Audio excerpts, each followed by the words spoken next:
So this is the iPhone 15 Pro, and the camera filming me right now is the iPhone 14 Pro. So obviously a lot of people are wondering at the moment just how good are the camera upgrades. We're going to put these cameras head to head and answer that question. And anytime you see live footage like this, so footage that is being recorded directly on the phone, it is footage taken from one of those phones. We're going to break down the comparison almost like lens by lens, and then talk about video, and we'll talk about raw camera performance as well. But just on my way over to Camden Market, where I was going to stop and get some lunch, here's a couple of comparative clips. So a couple of clips from the Tube. Everyone's going crazy about ProRes video on the iPhone 15 Pro, and rightly so, and we'll talk about that later in the video. But obviously ProRes Log on the 15 Pro is really large, so standard video is going to be used far more frequently. And it definitely seems so far that there are very few differences, particularly with that 48 megapixel rear facing camera. So in terms of the side-by-sides, what we're going to do is we're going to show you one photo followed by the other photo, just like this, and then I'm actually going to show them side by side. Hopefully this is going to be the best way to illustrate any differences between the cameras, and also kind of give you a perspective of what that photo looks like on its own. This is kind of in line with, I would say, expectations. I don't think anyone was expecting the ultra-wide to be dramatically better,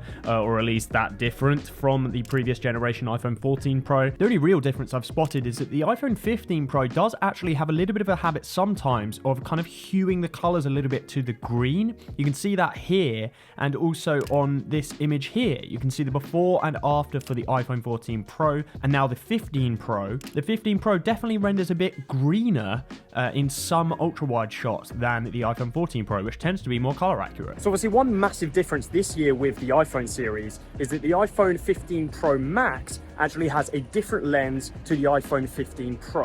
So it's the first time we've seen that happen. The iPhone 15 Pro Max actually has a 120mm telephoto lens, whereas the iPhone 15 Pro only shoots still at that 77mm, which is the same focal length as the iPhone 14 Pro. So obviously if you want that additional focal range, you're going to need to go for the iPhone 15 Pro Max. For me myself, I actually don't want that zoom range. I'm happy with the 77mm. I would probably use 120mm less. And the other thing is I just don't want a larger phone. So it's almost made some of our decisions easier this time. Another quick couple of side-by-sides here. So this is on my way over to Camden Market. By the way, side note, if anyone's not been to Camden Market, if you are visiting London, thoroughly recommended. Amazing kind of street food and that type of stuff. I still think the kind of side-by-sides for main rear-facing camera 4K video in standard mode, at least, is pretty much identical. But I will say, actually, this is what I got for lunch. It's like a Venezuelan sandwichy type thing, that you can see how much natural depth of field I'm getting due to the sensor size in the iPhone 15 Pro. When you have an object fairly close to the lens, you get a really nice shallow depth of field. So let's talk about that 48 megapixel camera some more. Something important to note about the main rear-facing camera on both phones actually is the new inclusion of an HEIF MAX format.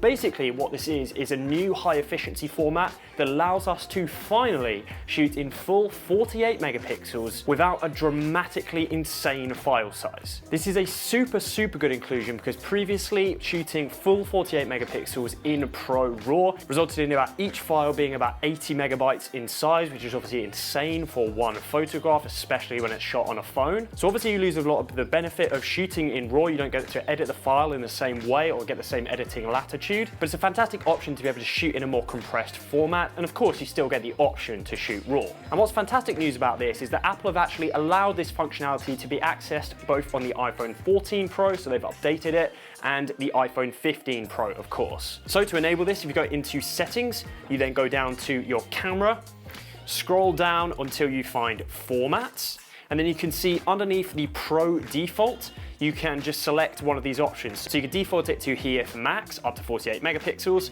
and ProRAW Max. So I'm gonna leave it on HEIF MAX. I'm gonna open up the camera here, and I can just tap and hold in the top right-hand corner there, and you can see you get all of these choices. I default this on my iPhone 15 Pro to HEIF MAX. It's a fantastic format, and it's what I've been shooting all of the images for this video on. So like I said, all of these image files are the 48 megapixel camera shot in the new HEIF MAX mode. I think both of these lenses perform fantastically, to be honest. The biggest standout difference to me is that the iPhone 15 Pro's images actually have a little bit more crunch. You can see what I mean right here. The shadows are a little bit deeper. There's a little bit more contrast in each of the images. I think the detail is probably comparable, but I do think the iPhone 15 Pro actually has a little bit more kind of subtle detail. It's almost like detail without additional sharpening. I'll zoom into this image 300% and you can actually see what I mean here. Like the image on the left looks a bit sharper. The iPhone 15 Pro image is a little bit softer while still sort of retaining its detail. It's definitely a step up, albeit not a ginormous one. I actually think the colors are far closer on the 48 megapixel than they were on the ultra wide. For some reason there doesn't seem to be that color cast. We'll show this comparative shot as well because for some reason this was quite a good one, and you can see that the colors are far more accurate on both cameras. One small note and an actual improvement is sometimes I do think smartphone cameras can make skies too blue, and it seems like on the iPhone 15 Pro Apple has dialed that back a little bit, which is really great to see. Okay, so of course we're going to look at Apple ProRAW on that 48 megapixel sensor between both phones. So there's a number of images here. We'll focus on this one for now. These are 48 megapixel RAWs. What's quite interesting, and one of the only differences, because this is pretty close to be honest, is that if we pull up, this is the iPhone 15 Pro image, and you can see that it's actually a bit softer. If we go and switch to the iPhone 14 Pro, it is a bit sharper when you zoom in, so kind of off the rip, the iPhone 15 Pro is actually a little bit softer. So let's go ahead and apply a quick grade to one of these images. So we'll apply my Golden Glow preset, which is kind of nice in this kind of natural history setting. And I will also just I'm going to boost the exposure just a little bit, and I'm going to give the highlights just a bit more glow. We can hit slash there to see the before and after, and you can see that that is our image. Very easy to edit, but we can also pull down those highlights if we want, boost them up because of the editing latitude within these raw files. So I'm going to pull up the iPhone 14 Pro image now. We'll apply the same preset, and you can see that it really is pretty substantially the same. I'm going to go down into my detail here and pull down the sharpening. We'll do the same on this image here, pull down the sharpening to about 10. And I'm going to go out on a limb and say the performance is almost identical. I will export the photo large so you can see it here, and I will also, of course, show it side by side so that you can kind of make a slightly more informed decision than viewing it on my Lightroom screen. But I do think this is pretty much an exact draw. A few low light shots, you have to bear with me here. It's been quite bright and I haven't had a chance actually at night to go and shoot with these phones, but there's some pretty low light environments in the museum that I went to, and I think, to be honest, the performance is relatively similar. If not, the iPhone 15 was maybe a little bit better. This one really is where the only significant difference is. This looks like it was a light environment, but it really was very dark. That's my room with almost no ambient light in it. You can actually see the colors are deeper on the iPhone 15 Pro. There's more detail retained, and the exposure time was exactly the same. So it definitely seems like the iPhone 15 Pro is a bit better in low light. This is where I was going to go move on to telephoto lens shots, but to be honest,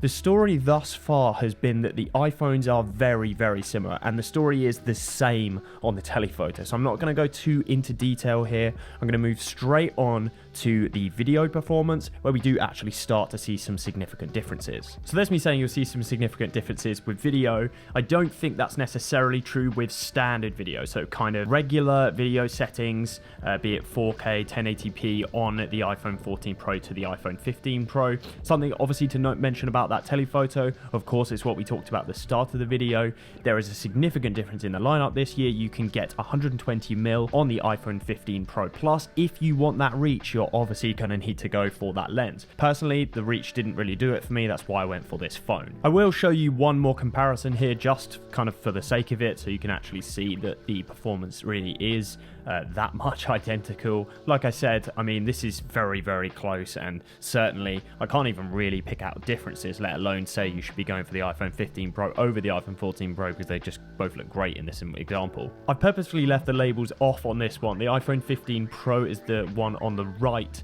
and the 14 is on the left. Did anyone get that right? That, though, is when we move on to ProRes Log. So this is the ProRes Log footage. I always think it's a fun exercise to kind of show it ungraded and then throw a grade on top, so you can kind of get an idea for how much latitude is in there. It is absolutely beautiful in my opinion. It's a significant step up over any iPhone video we've ever seen, or probably any smartphone video we've ever seen. The only downside really being that it's absolutely enormous. It's about 10 gigabytes for 2 minutes of video. It's really, really large. This is the iPhone 14 Pro in ProRes. I have a 128 gigabyte iPhone 14 Pro, which means I can actually only record at 1080p in ProRes and not 4K, so apologies about that, but there's not really much I can do. The biggest difference here really is that you just can't push and pull the colors in the same way to get the same flexibility that you do get out of ProRes LOG. To be honest, I think between these two phones, this is actually the biggest reason to upgrade if you are interested in producing higher quality video on your phone, or maybe you're a content creator and sometimes want the option of being able to shoot super high quality video on the iPhone. This is really the way to go. So to answer the question we set out at the beginning of the video, whether or not it's worth the upgrade from a camera's perspective from between the iPhone 14 Pro and the iPhone 15 Pro.